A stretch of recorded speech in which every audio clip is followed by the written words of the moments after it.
माता सीता का जन्म स्थान सीतामढ़ी बिहार में, और माता सीता का कब जन्म हुआ था, राजा जनक ने कब हल चलाया था, इसके बारे में यहाँ का जो ब्राह्मण और यहाँ का पंडित जी है इसके बारे में कुछ जानकारी देना चाह रहा है। और आप लोग वीडियो में बने रहिए, और मेरे चैनल में नए होंगे तो लाइक शेयर सब्सक्राइब करना है नहीं भूलिएगा दोस्तों। तब तक पंडित जी यहाँ का जानकारी दे रहे हैं। माँ का धरती बना है, रावण का देन है, रावण का कृपा हुआ है, ये माँ धरती से जन्म लिया है। रावण कैसे कृपा किया, रावण अपने राज में टैक्स लेने का आदेश लगाया।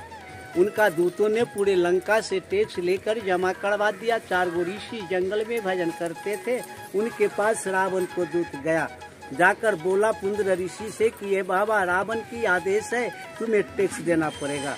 पुंद्र ऋषि ने बोला कि ये रावण का दूत, हम ये झाड़ी खंड जंगल में भगवान का भजन करते हैं, हमारे पास 1 रुपया मिलेगा नहीं, हम रावण को टैक्स चुकाएंगे कहाँ से, तुम चले जाओ आपस। रावण से जाकर कह देना हम 4 ऋषि जंगल में भजन करते हैं, हम लोग रावण का टैक्स न देंगे।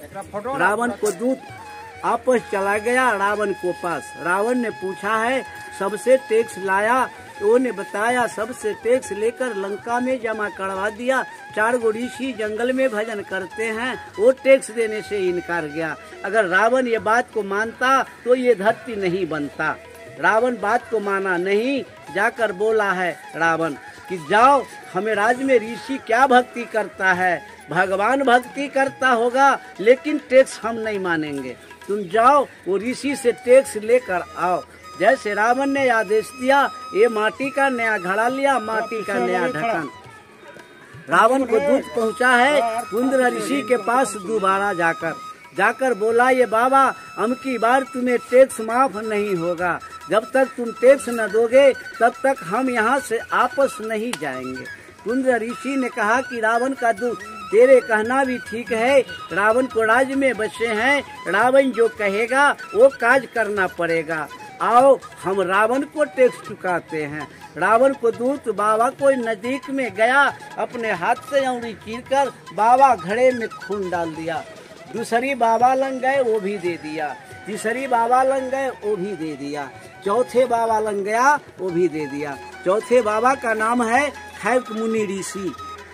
खैर्क मुनि ऋषि ने समझा रहा है रावण का दूत, मेरी बात तुम सुनो, एक घड़ा ढक्कन लगाकर बंद करके देता है, अब ये तू घड़ा उठाओ, रावण के पास जाओ, रावण से कह देना ये रावण का विनाश कर देगा। रावण का दूत ये घड़ा उठा लिया, मुड़ी पर रख कर रावण को दिशा चल दिया। ये जाते जाते कुछ दूर इधरे थे, रावण बंगला पर बैठे थे। रावण ने ये देखा है दूत हमें घड़ा लेकर पुंद्र ऋषि से आपस आ रहा है। रावण दिल में खुशहाली लुटने लगे कि आज ये फल फूल खाकर लंका में आनंद लेंगे। जब तक ये रावण का दूत पहुंच गया, रावण को सामने घड़ा उतार कर रावण को नजदीक में रख दिया। रावण ने पूछा तुम घड़ा में क्या लाया है? दो ने बताया प्रभु घड़ा में कुछ नहीं है, इसमें सुंदर सामान है। क्या सुंदर है तूने बताओ? तो ही ने बताया 4 साधु यौड़ी फिरकर ये घड़े में खून दे दिया, चौथे साधु ढक्कन लगाकर बंद कर दिया। हमें समझाया रावण के दूत एक घड़ा उठाओ, रावण के पास जाओ, रावण से कह देना ये रावण का विनाश कर देगा। जैसे रावण विनाश का नाम सुना, ये भगवान से प्रार्थना करने लगे कि हे प्रभु अब ये घड़ा को हम लंका में क्या करें। ऋषि शराप देकर ये घड़ा लंका में भेज दिया। रावण को सामने घड़ा रखा गया। अब ये घड़ा को लंका में हम गाड़ देते हैं तो रावण का विनाश होना है। रावण ये चीज पर विचार करने लगे। बहुत दिन पहले की बात है, शंकर भगवान प्रवचन कर रहे थे। जो प्रवचन सुनने के लिए महाराज जनक पहुँचे हैं और रावण पहुँचे हैं। ये प्रवचन सुनते हुए महाराज जनक रावण को आदेश लगा दिया, तुम अपनी प्रवचन तमाम ये दुनिया जंगल था, उत्तरवाड़ी पूर्वाड़ी कोना तालाब का है, जो रावण अपना रथ से भेजकर अपना दूतों का रात में चोरी से जमीन खुदवाया, जमीन के अंदर घड़ा हलवाकर आपस चला गया। 12 साल के लिए ये जनक मिथिला राज में अकाल पड़ गया। जब ने अकाल पड़ा है, अन्न बिना पानी बिना पूरे मिथिला से पब्लिक विदाई हो गया माता जी। कुछ प्रजा बचा है, महाराज जनक से महल जाकर बोले हैं कि ये महाराज जनक, इतनी बड़ी तेरे ये मिथिला राज है, आज तक तुम ये धरती पर कोई यज्ञ पूजा नहीं कर सके, ताकि ये कब का कितना दिन का ये काल है भगवान जानेगा। महाराज जनक, तुम अपने हाथ से ये धरती पर यज्ञ करो, आकाश से वर्षा उतारो, पृथ्वी से अनाज उपजाओ, प्रजा का जान बचाओ, मिथिला धाम का आगे बढ़ाओ, नहीं तो प्रभु ये मिथिला धाम का नाम बुता जाएगा। महाराज जनक कल जोड़ कर बोला, हे प्रभु, अवश्य आपकी बात का पालन कल से शुरू कर लेंगे। कल होकर महाराज जनक अपने राज में घूमकर एक जग पूजा शुरू कर दिए। पूजा करते हुए महाराज जनक को 2, 4, 5 साल बीत गया, लेकिन आकाश से बूंद नहीं गिरा। महाराज जनक जग कर रहे थे, जो जग में आकाशवाणी आया है कि ये महाराज जनक, तुम लाख ये जग करते हो, लाख पूजा करते हो, तेरे राज में वर्षा नहीं होगा। महाराज जनक को ये बात सुनकर और मन बहुत दुखी हो गया। महाराज जनक के बात पर विचार करने लगे, सोचने लगे। जब तक रावण घड़ा जमीन के अंदर जो गाड़ा है, जिस घड़ा को 11 बरस 8 महीना जमीन के अंदर में समय हो गया माता जी, 12 साल में 4 महीना बाकी था।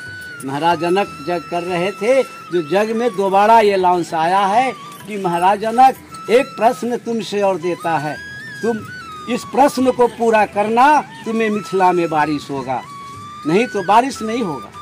महाराज जनक कल जोड़ कर बोला, हे प्रभु, आप जो आदेश दीजिएगा पालन करने के लिए ये धरती पर महाराज जनक हाजिर है। उन्हें आकाशवाणी आया है, महाराज जनक, तुम अपनी हाथ से ये धरती पर हर चलाओ, पति पत्नी दोनों की रहना पड़ेगा, तभी तुम्हें राज में वर्षा होगा। महाराज जनक के बात को कबूल कर लिया। ये जग समाप्त करके महल के पास पहुँचे हैं, जहाँ घर है जनकपुर। फिर शाम का देवता ऋषि को बैठक करके ये बात को चर्चा किया कि हे देवता, हे ऋषि, हम किस देश में जाकर, किस धरती पर जाकर अब हम हर चलाऊं, आकाश से वर्षा उतारूं, पृथ्वी से अनाज उपजाऊं, प्रजा का जान बचाऊं, मिथिला धाम का आगे बढ़ाऊं। कोई देवता ऋषि नहीं बताया है। ध्यान दीजिएगा, 64 कोस चौड़ा उत्तरे दक्षिणे ये मिथिला धाम है प्रभु, 96 कोस लंबा पूर्वे पश्चिमे है, उत्तर में हिमालय है, दक्षिण में गंगा, पश्चिम में गंडकी है, पूरब में कोसी नदी। ये 64 कोस का चौड़ाई 96 कोस लंबाई में जा रहा है। कोई देवता ऋषि महाराज जनक को ये प्रश्न को नहीं बताया है कि उत्तर में जाकर जोत दो, या पूरब में जोतो, या दक्षिण में जोतो, या पश्चिम में जोतो। कोई देवता ऋषि नहीं बताया। फिर महाराज जनक को आकाशवाणी मिला है, महाराज जनक, तुम अपनी महल से 3 योजन पश्चिम चलो। कितना दूरी होगा पता है किसी का? नहीं। 1 योजन का 4 कोस जमीन बना है, 3 योजन का 12 कोस जमीन आ गया। महाराज जनक को 12 कोस जमीन बताया गया था कि तुम अपनी महल से 12 कोस पश्चिम वो धरती पर चलो, वहाँ हर चलाना, तबे राज में बारिश होगा। महाराज जनक शाम को पहुँच रहे हैं, सीतामढ़ी सुन रहे हैं वो धरती पर। उस दिन कोई सीतामढ़ी नहीं है, तमाम ये दुनिया जंगल है। महाराज जनक शाम को जंगल कटवाया है, बांस खड़ की झोपड़ी बनाया, रात भर झोपड़ी में महाराज जनक विश्राम लिया। बिहान खने आदमी को आदेश लगाया है कि ये धरती को नापी करो, 12 कोस जहाँ पूरेगा वो धरती पर हमें चलकर हलेष्टि जग करना है। ये धरती से 1.5 कोस जमीन सामने उत्तर है, वो झोपड़ी से 1.5 कोस उत्तर है। महाराज जनक को आदमी को 12 कोस वहाँ नापी में आया है। महाराज जनक को झोपड़ी का नाम रखा है। माता जी ध्यान रखिएगा, घर पर पूछे तो कोई बताना। हलेश्वर स्थान 1.5 कोस जमीन एक से अलग है, वहाँ महाराज जनक को 12 कोस पूरा है। ये झोपड़ी छोड़ दिया, हलेश्वर स्थान पहुँच गए। कैंप गिराया है, 88,000 ऋषि को बुलाकर अकाल दूर करने के लिए महाराज जनक 88,000 ऋषि को बुलाकर वो धरती पर हलेष्टि जग शुरू कर दिए। 5 दिन उनका जग हलेष्टि चला है माता जी। बिहान खनी छठा दिन हो जाएगा, 5वां दिन शाम को समाप्त कर दिया। बिहान खनी सोना का हर है, सोना का पालो है, पूरे सिंगार सोना का है। जानवर में बैल 2 है, मनुष्य में जनक महाराज है। वो धरती पर बैल को कंधे पर हर पालो लगाया है, वहाँ से जोतते हुए ये भूमि पर पहुँच रहे हैं। एक मोड़ाकर आपस जा रहा है। 88,000 ईशी माँ सुनैना हर का पीछे परिक्रमा लगा रहा है माता जी। दूसरा मोड़ फिर गया है, फिर वहाँ से आ रहा है, फिर आपस चला गया, कुछ नहीं। फिर तीसरा मोड़ लेकर जब आ रहे हैं, जैसे वो धरती से कोना बैल को लभाया, जमीन खोद कर हर चलता था। रावण घड़ा जुगाड़ दिया था, जिस घड़ा में हर का फार माता जी फंस गया, बैल थोड़ा सा अटका है। बैल ताकत लगाया जमीन के अंदर से। 7 सखी सिंहासन है, 8वां है माता जानकी। जैसे जमीन के ऊपर उछला है, आकाश से वर्षा हुआ, फूल के वर्षा हुआ। 88,000 ऋषि से ये धरती पर नारा लगा है, बोलो जनक पुत्री जानकी मैया की। माँ का जन्म हो गया माता जी। तो वीडियो को यहीं एंड करते हैं। चैनल में नए होंगे तो लाइक शेयर सब्सक्राइब करना नहीं भूलिएगा। तब तक के लिए जय हिंद, जय भारत।